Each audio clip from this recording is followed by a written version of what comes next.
जानबे कहीं ना तनी मनी नोक झोंक रहे आई लव यू हम तो हर राजा तू हो हमर रानी कान खोली सुन आई लव यू फलानी। लेकिन कतनो रुआ गाली मेहरारू के अगर मन क जाए कि लड़े के बा हमारा तो कोनो ना कोनो नुक्स निकालिए देवे। एगो मर्द मेहरारू बड़ी बहुत स्वीट भी हैं लेकिन थोड़ा बहुत उनमें जहाँ ज़्यादा प्यार होला अरे आप पैसा मत दीजिए ठीक है ऐसे खुश रहिए। नहीं बम जी फोटो ले लाए कर बाबू के अगर क्यों मोबाइल लेता था फोटो ले लीजिए। इतनी छोटी बच्ची है इसके हाथ से पैसा ठीक नहीं लगेगा। काजू भी देते हैं अच्छा लगता है। किधर है आपकी मम्मी? अब मम्मी को आने में बहुत टाइम लगेगा नहीं तो बहुत तुम्हारे चाचा लोग चढ़ जाएंगे मंच पे।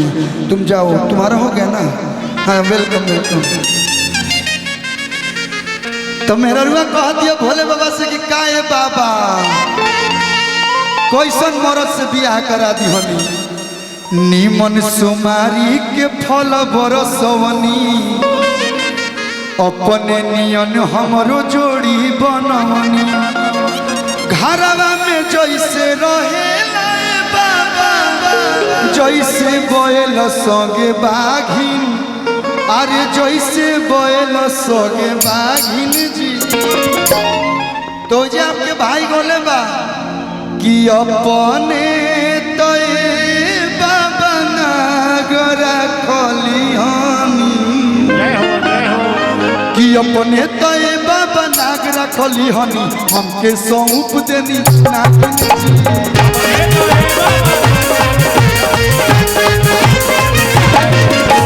अपने तो बाबा नागरा खलिहानी हमके सौंप देनी।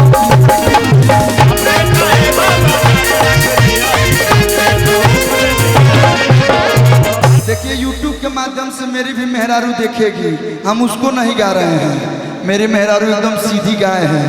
हाँ हम अपना ई गाना है मेरा कि अपने तो बाबा नागरा खलिहानी के सौंप देनी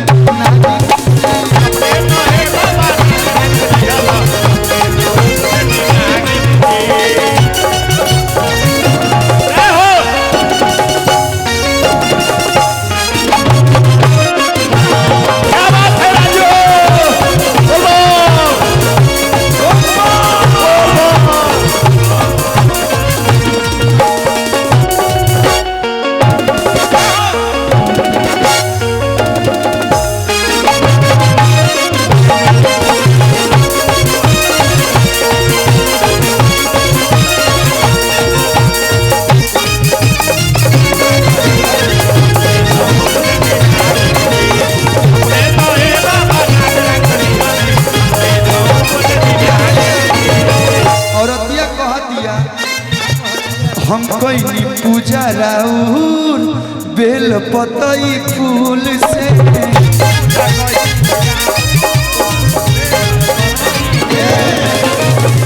कि लिख दी हनी भंगिया बाबा काहे तीर सूल से। तो लड़को कहते कि बाबा इहो कम नहीं खे आजकल मेहरारू के उससे कम बड़ी सजी।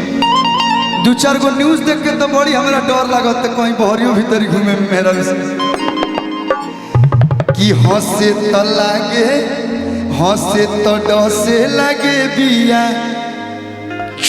हंसे तो लागे हंस दिया तो बुझा दिया कि बाबा जी बोलिए बोलिए का फोटो खिंचाना है वो बाद में नहीं खिंचवा दीजिएगा चल जाइएगा। देखिए बीच में नहीं जाना चाहिए बाप। अच्छा बच्चा है तब ठीक है बच्चा के नाम पे हम आ सकते हैं। हंसे तो डसे लागे बिया हूँ हाँ ले लीजिए जल्दी कैमरा खोली है उधर इंतजार कर रहा है लोग।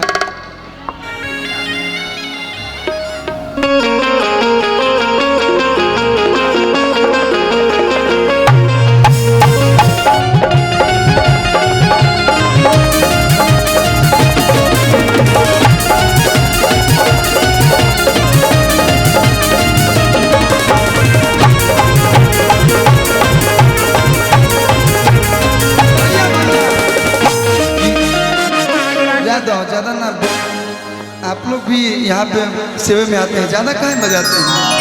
हंसे तो डसे लगे बिया हम बानी जैसे गणेश जी के चूहा। अरे की गौरा जी खुश बड़ी रउआ के पाके हम ही कबानिया भागिन। अरे हम ही कबानिया भागिन इहो वही में क्या है हमारो भौजाई नागिन नहीं है। वो तो ऐसा डसल कि जल रातों रात जाके पड़ेला कि अपने तो ये बाबा नाग रखली हमके सौंप देनी